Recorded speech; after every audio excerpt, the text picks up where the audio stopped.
আসসালামু আলাইকুম দর্শক মন্ডলী। কিছু পলিমার ব্যাটারি আমরা সেল আলাদা আলাদা করতেছি।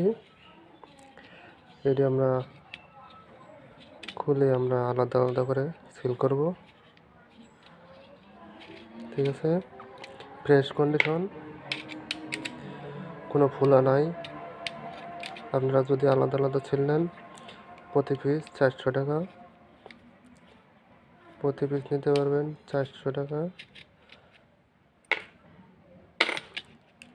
আমরা সেলগুলা খুলতেছি।